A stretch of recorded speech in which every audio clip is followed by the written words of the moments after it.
Olá, é uma honra contar com a sua atenção. Seja bem-vindo, seja bem-vinda ao nosso canal de mensagens.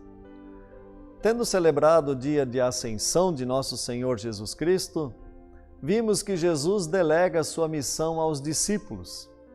Ele os envia a discipular, batizar e ensinar o Evangelho do amor e da graça salvadora de Deus. Felizmente, Jesus também prometeu-lhes companhia.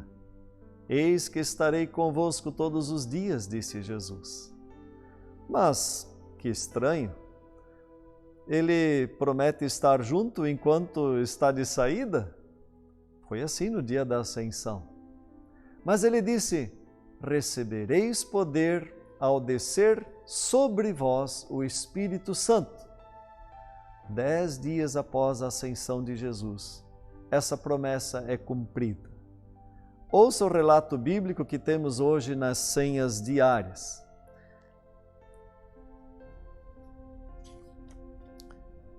Em Atos 1, versículo 8, Jesus Cristo diz, quando o Espírito Santo descer sobre vocês, vocês receberão poder e serão minhas testemunhas em Jerusalém, e em toda a Judéia e Samaria, e até nos lugares mais distantes da terra. Esse é o versículo da semana de Pentecostes. Que belo versículo este. Também temos de Isaías 5:8, que nos diz, ai de vocês que compram casas e mais casas, que se tornam donos de mais e mais terrenos. Daqui a pouco não haverá mais lugar para outros morarem, e vocês serão os únicos moradores do país. Também aqui uma palavra de advertência. E em 1 Coríntios 12:13, todos nós, judeus e não judeus, escravos e livres, fomos batizados pelo mesmo Espírito para formar um só corpo. E todos nós foi dado de beber do mesmo Espírito. E a todos nós foi dado de beber do mesmo Espírito. Me chama a atenção este versículo.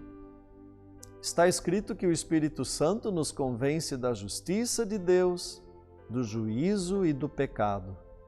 Ele também é consolador e conduz à união e à salvação. O que chama a atenção neste versículo de 1 Coríntios, onde Paulo escreve que todos nós, judeus e não judeus, escravos e livres, fomos batizados no mesmo Espírito. Fomos ali formados um só corpo, para formar um só corpo.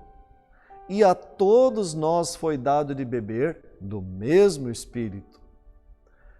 Ou seja, o mesmo Espírito faz a sua obra. O propósito, formar uma unidade, um corpo só. Notem o propósito do Espírito Santo: união, comunhão, salvação. Um só corpo em Cristo. Nessa semana, líderes de igrejas cristãs aqui de Pomerode se reuniram com representantes do poder público municipal para uma celebração ecumênica. Motivo: Semana da Oração pela Unidade Cristã. Às vezes percebemos desunião entre as comunidades de fé. E isso não deveria ser assim, mas é assim. E eu preciso aqui justificar se muitas vezes existe desunião dentro de uma casa, dentro de uma família, como não vai haver entre comunidades de fé? Isso é assim porque tanto na comunidade de fé, como também em nossas famílias, nós temos ali pessoas que são pecadoras. Também eu sou pecador, também você é pecador. E por isso, muitas vezes, divergências nas relações dividem, às vezes magoam, às vezes se intrigam, mas também é possível reconciliar-se. É possível pedir e dar perdão.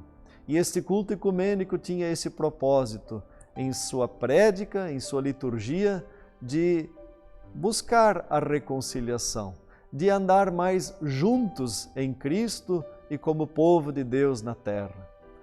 E o tema deste culto ecumênico foi gentileza gera gentileza. E a gentileza que provém do amor e a fé em Jesus. E hoje celebramos o dia de Pentecostes. Pentecostes é o 5º dia mais importante do calendário da igreja. A chegada do Espírito Santo faz surgir a igreja cristã. Faz o corpo dotado de dons se movimentar e testemunhar de Cristo. Não por força, nem por poder, diz o profeta, mas pelo meu Espírito, diz o Senhor dos Exércitos. Zacarias 4, versículo 3. Pela força desse Espírito, o Espírito Santo, congregamos e celebramos Pentecostes, o aniversário da igreja cristã. Mais importante que ter uma igreja, no entanto, é ser igreja. Se eu tenho uma igreja, eu a possuo. Como assim? Se a vejo como uma prestadora de serviços religiosos, eu me sirvo dela para o que for do meu interesse. Mas se eu sou igreja, isso muda completamente a perspectiva da fé e da visão que temos de Deus. Ser igreja é ser corpo de Cristo. Todo corpo tem uma cabeça. Sendo Cristo o cabeça, como líder do corpo, todos os membros obedecem ao seu comando. É tão simples, mas poucos compreendem. E por que poucos compreendem?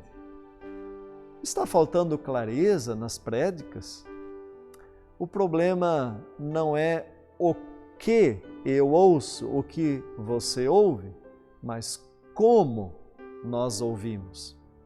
E aqui passo a compartilhar com você o texto bíblico do dia de Pentecostes, que vai nos fazer perceber alguns detalhes interessantes nesta forma de como nós ouvimos, de como as pessoas ouviram e viram os acontecimentos daquele dia de Pentecostes.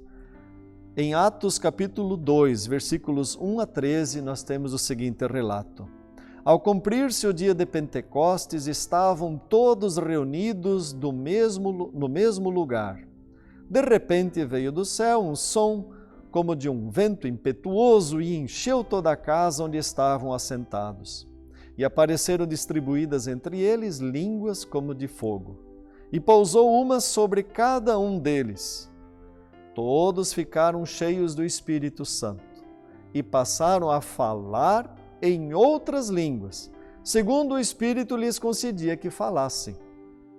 Ora, estavam habitando em Jerusalém judeus, homens piedosos, vindos de todas as nações debaixo do céu. Quando, pois, se fez ouvir aquela voz, afluiu a multidão, que se possuiu de perplexidade, porquanto cada um os ouvia falar na sua própria língua. Estavam, pois, atônitos e se admiravam, dizendo: Vejam, não são porventura galileus todos esses que aí estão falando? E como os ouvimos falar cada um em nossa própria língua materna? Nós somos partos, medos, elamitas e os naturais da Mesopotâmia, Judéia, Capadócia, Ponto e Ásia, da Frígia, da Panfilha, do Egito e das regiões da Líbia, nas imediações de Cirene, e romanos que aqui residem, tanto judeus como prosélitos, cretenses e arábios. Como os ouvimos falar em nossas próprias línguas as grandezas de Deus? Todos atônitos e perplexos interpelavam uns aos outros: Que quer isto dizer? Outros, porém, zombando, diziam: estão embriagados. Estão embriagados. A questão não é o que ouço do Evangelho, mas como ouço. Nós podemos ser seletivos na forma de nosso ouvir, e nós vemos isso no nosso texto. Naquele dia todos estavam perplexos. Como os ouvimos falar em nossa língua as maravilhas de Deus? O Espírito Santo deu coragem aos discípulos para anunciar as maravilhas de Deus. O Espírito Santo deu o dom de língua estrangeira aos discípulos para que o Evangelho fosse bem comunicado e compreendido na língua materna daqueles estrangeiros que se encontravam em Jerusalém. O Espírito Santo deu inspiração para a prédica sobre Deus. Ainda assim, alguns ouvidos não estavam dispostos a acolher a mensagem clara das maravilhas de Deus. Estavam mais pensando: o que quer isso dizer? E outros estavam pensando: estão bêbados. Então, nós temos aqui também outros exemplos pedagógicos nas Escrituras que confirmam esse agir de Deus em alguns corações. Por exemplo, a parábola do semeador. São 4 diferentes tipos de solo que representam 4 tipos de ouvintes. Você já recebeu a boa semente do Evangelho em seu coração? A parábola do semeador diz que um semeador saiu a semear e a semente caiu em terra do meio do caminho, caiu entre espinhos, uma parte, outra parte entre pedras, e outra parte as aves comeram, e outra caiu em terra fértil. A única que produziu a 100% foi a que caiu em terra fértil. E Jesus, explicando esta parábola, diz que as pessoas que ouvem às vezes sentem alegria, mas logo se esquecem do que ouviram. São aquelas que receberam a semente no meio do caminho. Veio os pássaros e levaram. Outros são aqueles ouvintes que permitiram que os interesses dessa vida sufocassem a semente e ela não conseguiu encontrar a luz do sol para frutificar.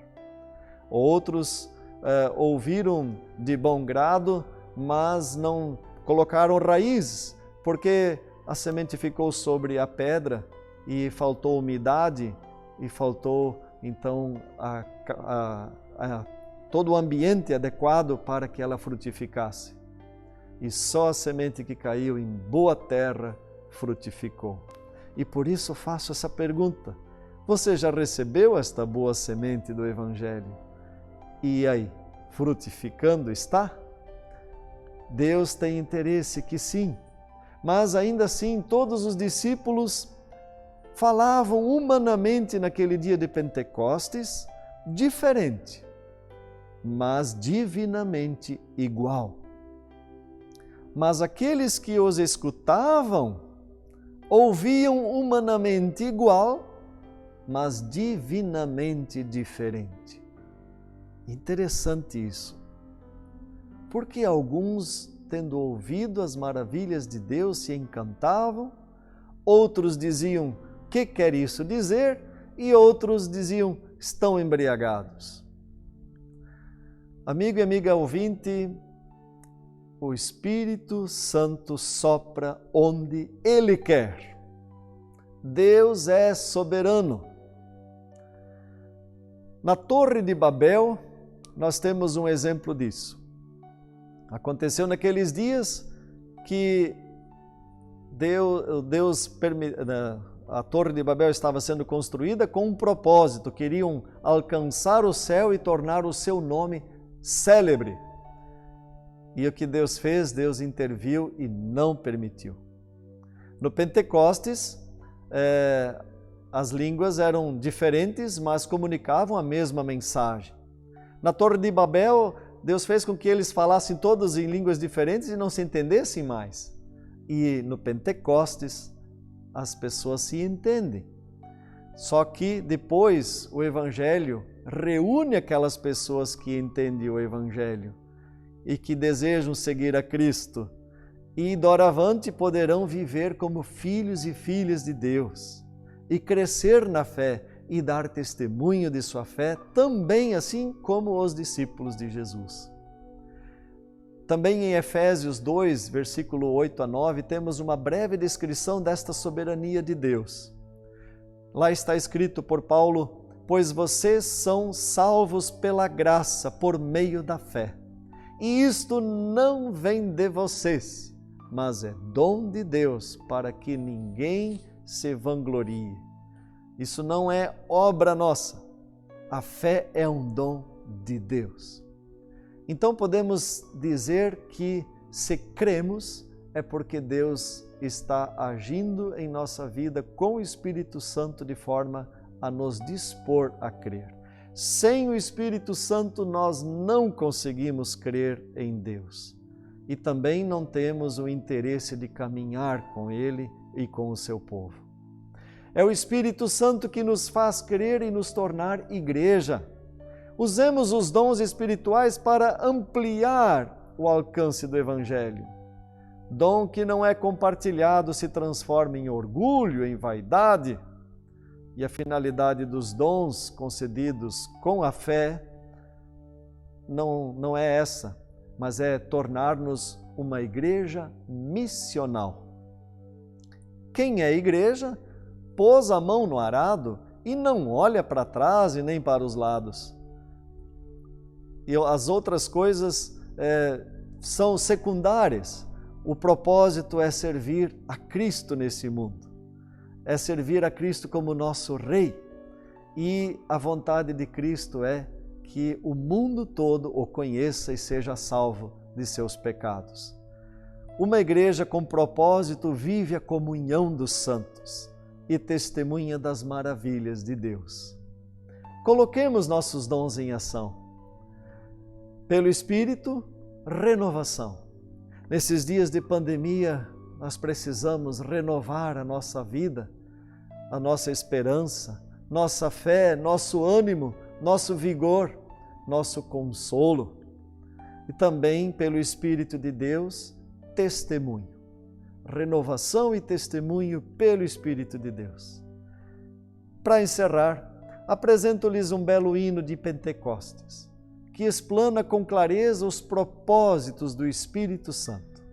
É um hino conhecido do Hinos do Povo de Deus, o HPD, número 76, que canta: Espírito, verdade, em nós vem habitar, difunde claridade, o mal vem afastar.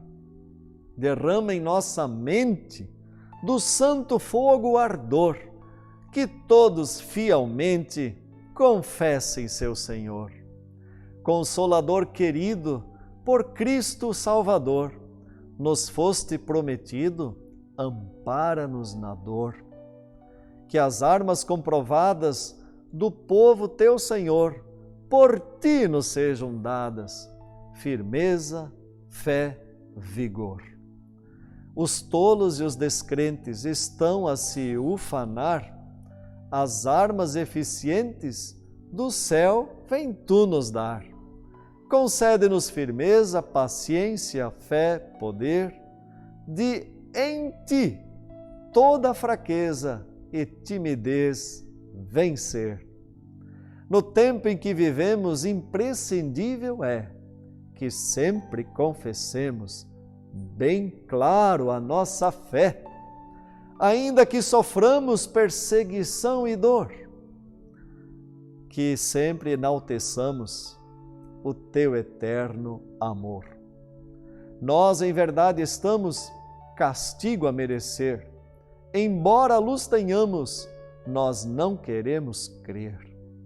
De coração ardente, peçamos ao Senhor que guarde a nós clemente a nova e seu fulgor. Espírito derrama a força divinal, acende em nós a chama da fé pentecostal. Ó, faze que anunciemos ao mundo teu fulgor, que testemunho demos da salvação, Senhor. Termino aqui esta mensagem, mas ainda gostaria de orar. Oremos. Bondoso Deus e Pai, nós queremos interceder por essa situação de nosso Brasil e de nosso mundo. Situação de incertezas, de dificuldades, de ansiedade, de receios, de sofrimento também. Situação de desemprego e também de pessoas perdendo a paciência. Nós queremos interceder por elas, ó Senhor, e também por todos nós, para que possamos nos firmar na esperança que há em Ti. Também, Senhor, nós oramos pelos enfermos, também pelos médicos na linha de frente, que estão querendo ali ajudar e precisam ajudar os enfermos contaminados pelo Covid-19. Também os médicos que estão ali auxiliando outros doentes de outras enfermidades. Oramos por esta equipe, Senhor. Dá-lhes vigor, ânimo, coragem e também fé. Rogamos, Senhor, também pela reorganização econômica e social. Que também ali nossos governantes possam agir com cautela, com amor aos seus compatriotas e também com bondade e generosidade. Também, Senhor, rogamos por paz, menos ansiedade, mais calma, paciência, sabedoria, e que o Espírito Santo nos capacite a ser uma igreja missional, que os nossos atos reflitam também a nossa fé e que a gente desta forma possa também ser na nossa vida um sermão vivente e assim pregar contente a Tua palavra. Senhor, nós assim encerramos este momento de meditação, de mensagem, orando a oração que o Senhor mesmo nos ensinou, dizendo: Pai nosso, que estás no céu, santificado seja o Teu nome. Venha o Teu reino. Seja feita a Tua vontade, assim na terra como no céu. O pão nosso de cada dia nos dá hoje e perdoa-nos as nossas dívidas, assim como nós também perdoamos aos nossos devedores. E não nos deixes cair em tentação, mas livra-nos do mal, pois Teu é o reino, o poder e a glória para sempre. Amém. Amado e amado ouvinte, que o Senhor nosso Deus Todo-Poderoso, o Pai, o Filho e o Espírito Santo, te abençoe e te guarde, hoje e sempre, com sua graça, com sua misericórdia, com sua sabedoria e com o Espírito Santo. Amém. Fiquemos em paz.